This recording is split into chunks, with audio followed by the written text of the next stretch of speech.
this opportunity to provide an introductory remark on this important panel. Today, surpassing World War II, the number of refugees is the highest in our modern history. I am from Myanmar, a country which, under a brutal military, has been producing refugees for generations. Among the world's 26 million refugees, there are at least 4 million from Myanmar in neighboring countries. Never held accountable, the Myanmar military has been emboldened to stage a coup and continue their campaign of brutality. Just yesterday, the junta intensified its airstrike, forcing an 85-year-old ethnic Karen woman to flee for the third time, now with her 80-year-old granddaughter and hundreds of other civilians. In Myanmar, we have never seen real peace since our independence from British rule. In 2017, due to the collective international failure, my community, the Rohingya, was promoted from being one of the most persecuted groups to one of the largest refugee groups on earth. One third of our people had no choice but to flee their home in Myanmar from persecutions, apartheid, and genocide. Justice has yet to be served. Like many refugees, the Rohingyas' journey has not been an easy one. After crossing lands and seas for days, they have continued to suffer subhuman living standards. Caged by barbed wires in squalid refugee camps, women in particular are at extreme risks of sexual exploitations and trafficking. Their dignity has been ripped away. Now, amid the country's military coup, Rohingya refugees are stranded on Andaman Sea and at severe risk of being deported from India and Malaysia. Recently, many Karen ethnic, including women and children, have been barred from taking refuge in Thailand for safety and protections. And increasingly, during the COVID-19 pandemic, refugees are facing discriminations, xenophobia, and racism in host countries. Nobody wants to be a refugee.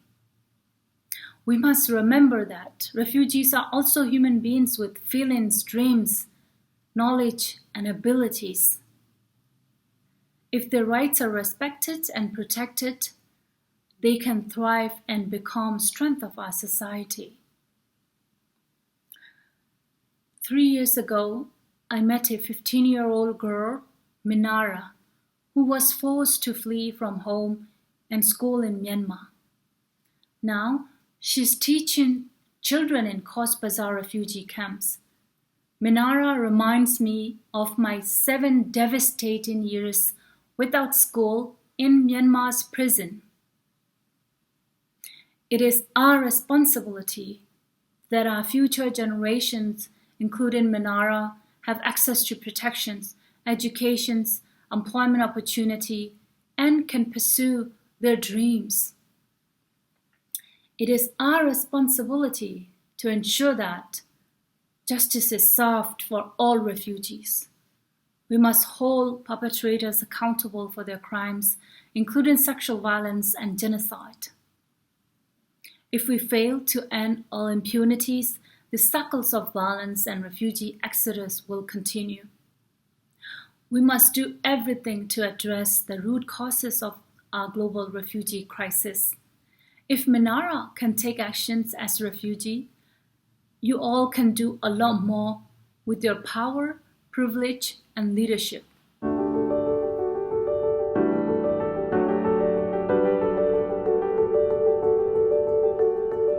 Hi, I'm U.S. Senator Chris Coons from Delaware. It's my honor to join you for this conversation between two of the most recognizable and most capable advocates on behalf of refugees.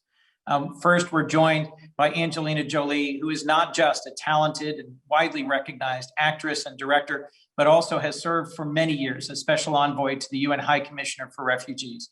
We're also joined by Hamdi Ulukaya, who's the founder and CEO of Chobani Yogurt, someone who grew up enjoying traditional Kurdish yogurt and has brought it to the United States and has now been a forceful advocate for the role of the private sector in addressing humanitarian crises, and in particular, welcoming and including refugees in the United States.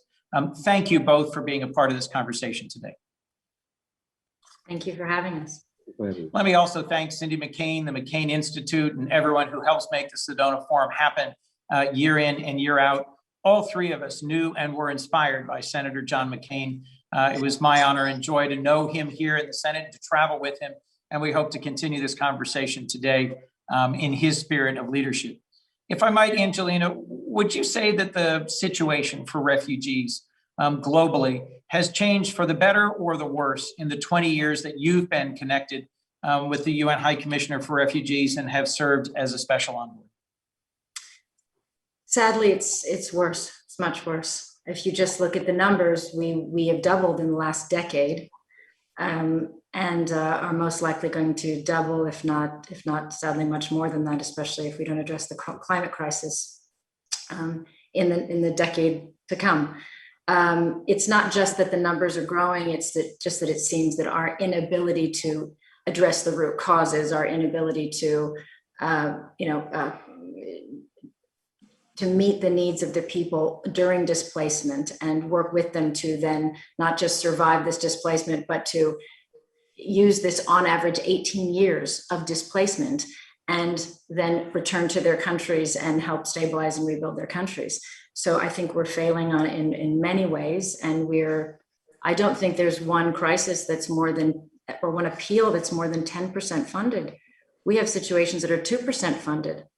And what that really means in the field is people who are not going to survive. And so it's not sustainable, and it's a very, very, it's an explosive situation that if we don't get a handle on it is only going to grow and become much worse. So you wrote an editorial with Senator McCain on the circumstances of the Rohingya, the genocide, the very horrific actions against the Rohingya. That ran in the New York Times in 2018. It was one of the last editorials that our friend Senator McCain published. How do you view the ongoing crisis regarding the Rohingya 3 years later? And if you were still with us today, which of the crises around the world, and they are many, and they are worsening, that you referenced, which of the current crises do you think our friend and senator would be charging into tackling today? Oh, I imagine he'd be on fire with many. I think, above all, from what I felt from him, was he felt this responsibility of what is American leadership internationally, and where do we stand? What is the principle, that we will stand on? What lines will we not cross, and what will we fight for? And I felt that strongly in working with him in 2018 about the Rohingya crisis and the genocide, and talking about what had to be done, who had to be held accountable, how seriously it must be taken to address what had happened to these people, what had been happening for very long times. I met Rohingya families in India decades ago. This is not a new situation. And I sadly, I reread what we had worked on together before this, and you read this and you see we were kind of begging for there to be a response. It is almost impossible not to connect the spillover of inaction and people being held accountable for horrible crimes isn't part of, if not in large part, why it is as bad as it is today. And we see that repeatedly. When we do not respond, when there is a lack of accountability, when we let lines be crossed and we don't step forward, we are sending a message that we don't take it seriously, we won't stand against it, we're empowering abusers. So I think he would be angry. My first trip with Senator McCain involved stopping in Afghanistan, among several other countries. All of the countries we went to had some refugee crisis or issue of some kind. Our last visit was to Jordan to visit a refugee camp of Syrians. Our first visit on that trip was to Afghanistan. You've had a particular heart for these countries. Tell me how you see the situation that's evolving in both Syria and Afghanistan. Oh, well, I'll speak on Afghanistan. It's quite fresh in my mind. I was on the 2 weeks before 9/11. I was on the border of Afghanistan in Quetta, Pakistan, and I was there because I looked at these maps with my UN work, and I said, where are the most displaced people in the world, and why? And without knowing much, and without being a senator, or I landed myself there because that's where the displacement was, and at the time there had been decades after the one conflict in Afghanistan, and there'd been 7 years of Taliban, and at the time they were closing camps. They were pushing people back from Pakistan into Afghanistan while the Taliban was still being as brutal as they were being. The point is, I have watched that moment. I have watched 9/11. I have watched the people forcefully returned to nothing. I have followed people back into Afghanistan and seen them. I've seen so many promises made and broken. I have met with troops, American troops, who've given their limbs and lives to believe in the cause of helping the Afghan people, most of all the women and girls. And I think we are in a moment where we are in grave danger of abandoning those promises. That's not to say about pulling out or not, or whether there should be troops. It's about our continued commitment to what we went in there for and what we rallied our nation behind, which was the defense of these innocent women and children. And if we are simply going to walk away, we are going to be seeing another crisis, and another refugee crisis, another humanitarian crisis. So we have to, because we already see a lack of protection for these women. We're already seeing executions of female, of women who are standing up for their rights and leaders in the country, executions. So we have to be very, very careful in this moment so we don't repeat the sins of the past, which we often do in that country. I have no doubt that if John were here, that he would be a forceful voice for us to ensure the safety of those who served alongside us as interpreters, those who worked with us in terms of security, and in particular, women who've stood up and fought for their role and their rights in the society in Afghanistan. Hamdi, if I might bring you into this conversation, you also, just as Angelina was in Pakistan right before 9/11, you were in Colombia just before the pandemic hit, and you witnessed firsthand the massive influx of Venezuelan refugees into Colombia. Can you tell us more about what you saw and how that made you feel?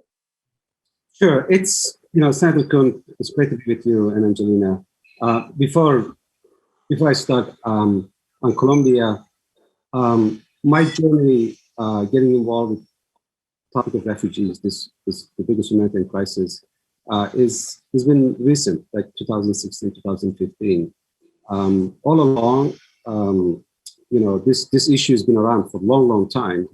But what Angelina has done, bringing attention to this topic, using her voice, using her presence as a consumer, it has a tremendous effect on me and a tremendous effect on a lot of people. So I want to thank her because the first time I see her, and I want to thank her for the work that she's been doing. It's the most meaningful work. Of course, when you see a border, when you go see the people, it's impossible not to get affected. But then when you look at the resources that we have, when you look at tools that we have, and you look at the places that we live, and you say these are the problems can be solved. But most importantly, these issues can be prevented before it happens. It's totally preventable if only international community can come together and say we're not going to allow this crisis to arise and be catastrophic for people, for citizens, and especially for children and women. And we can solve this by getting together and finding solutions. It's true for Venezuela, it's true for Syria, it's true for Afghanistan, it's true for all the crises we look for. Now, one thing generated now by these tensions, fights, terrors, wars.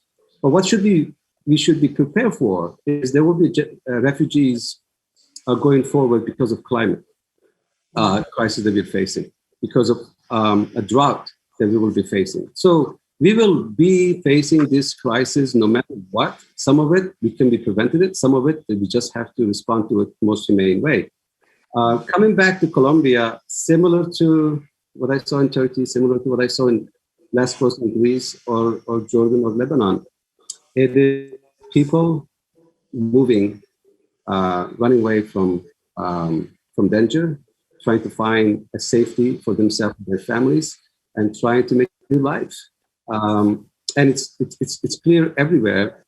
When I went to Colombia, I knew of Colombia, I knew of Colombian people, but I was really blown away from the President Duque to the business community and the leaders and municipalities and ordinary people as a citizen coming up and they're saying that these are our brothers and sisters, we have to step up. Now, if you live in a country like Colombia where unemployment is very high and public resources are very limited, and then you are going through the challenges like they have been in the internal war, you would think that people will react differently. But yet, again and again, we see countries with very little resources stepping up. You see that in Turkey, you see that in Jordan, you see that in a lot of places. My goal was bring the business community along. So within a few days, we were there. We got together as CEOs, 20, 30 of us, maybe more. We shared our experiences. I shared my experiences. And we talked about the importance of business stepping up, not leaving this topic only for the government and NGOs. And I shared experience. You're wearing a ball cap that has the word tent on it. My understanding is you've launched a nonprofit, the Tent Partnership for Refugees, that focuses on mobilizing private sector resources to help refugees settle into new communities. Can you just tell us a little bit more, Hamdi, about your work engaging the private sector in welcoming and supporting refugees in their struggles? Sure. And my whole journey started in upstate New York when I bring back this old factory that was closed. So when I hired everybody back that used to work in that factory, I widened my geography of hiring and hit this town called Utica, and where I used to live, beautiful small town. And they said that a lot of refugees are being settled here, but they're having a hard time finding jobs. And simple as it might be, and when I did, and I found out the reason that they were having hard time finding jobs is either language or transportation or training. And it really hits the HR department. So I basically said, okay, well, we'll get some cars, we'll get some translators, and we'll do the training at the work.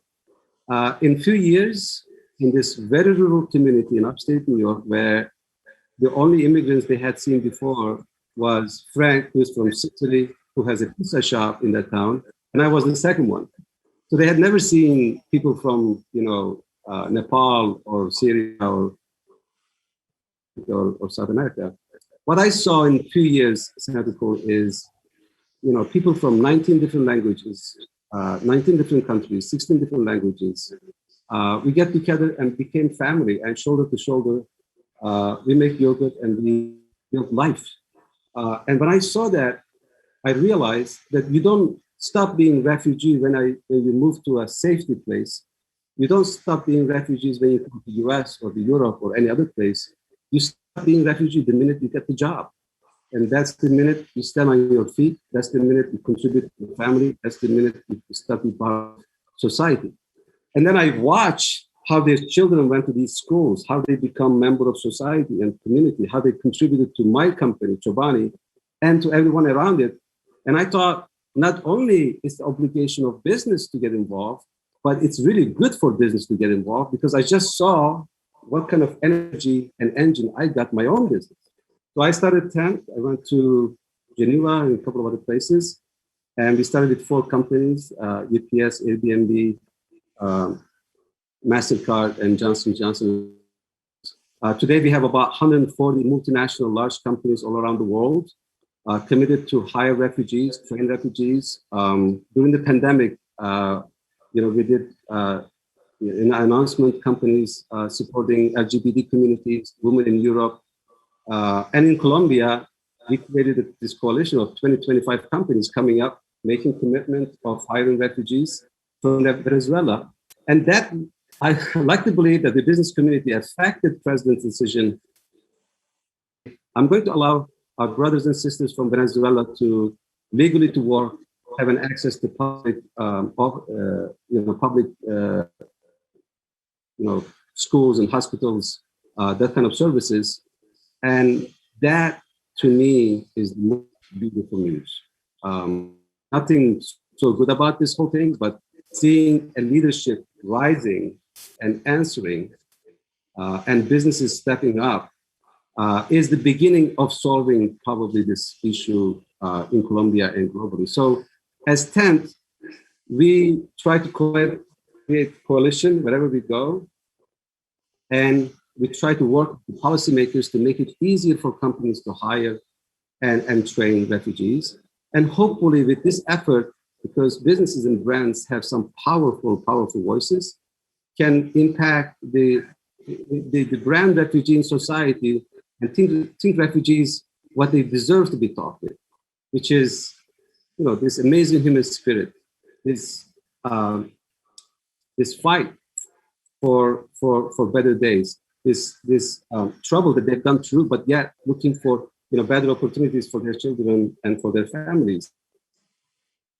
And if anything, we should celebrate this spirit, not to push away from our communities and societies. So hopefully, with these efforts, we have this perception of refugees, which is, I think, Angelina and I, we totally agree that is important. How these are brothers and sisters, people just like you and I, did not want to move, did not want to go anywhere. They're forced to, and not looking for a new life.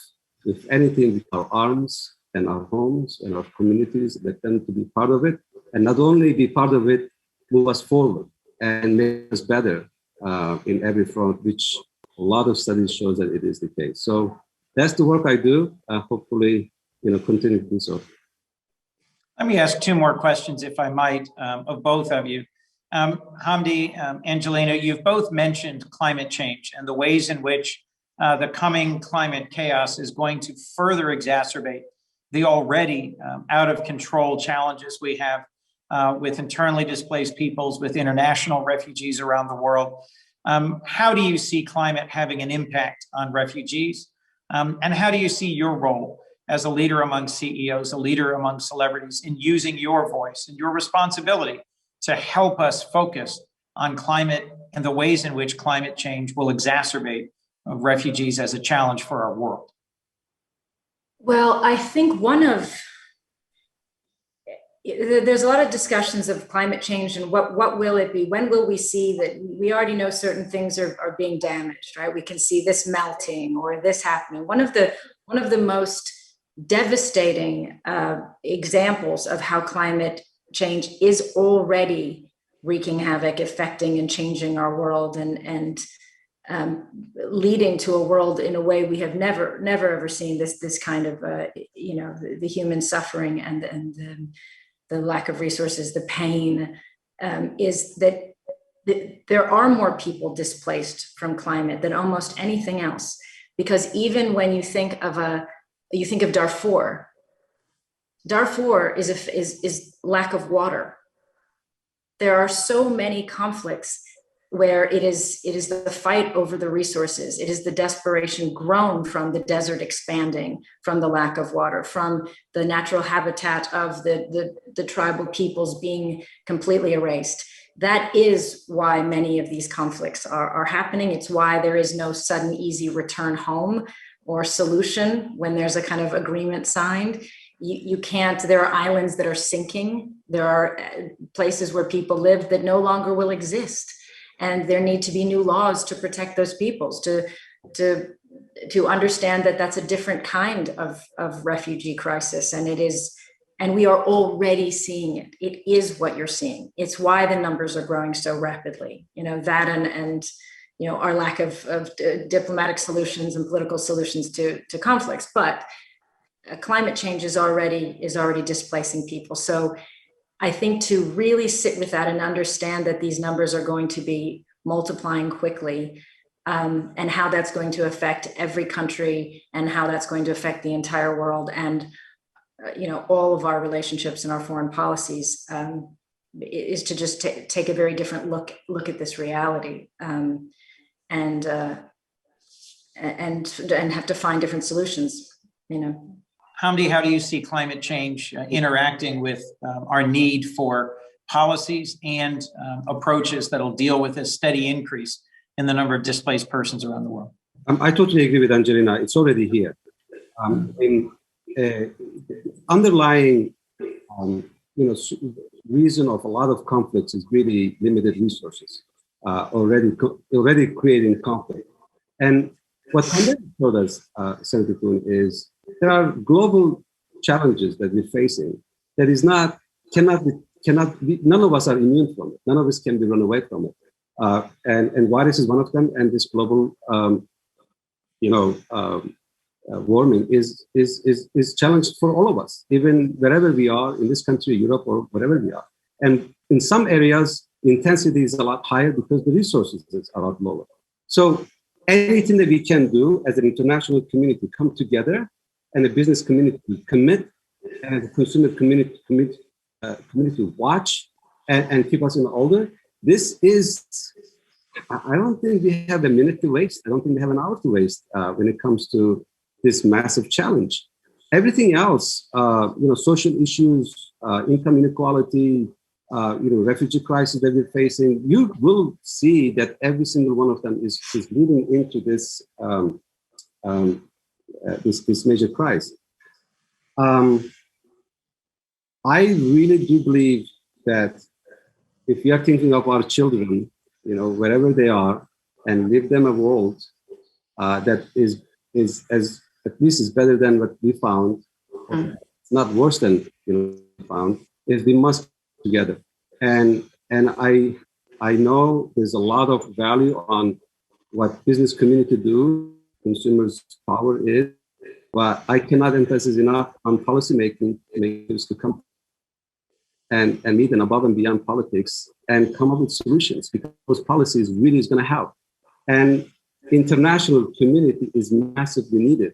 We see it in our work when it comes to this humanitarian, when it comes to refugees.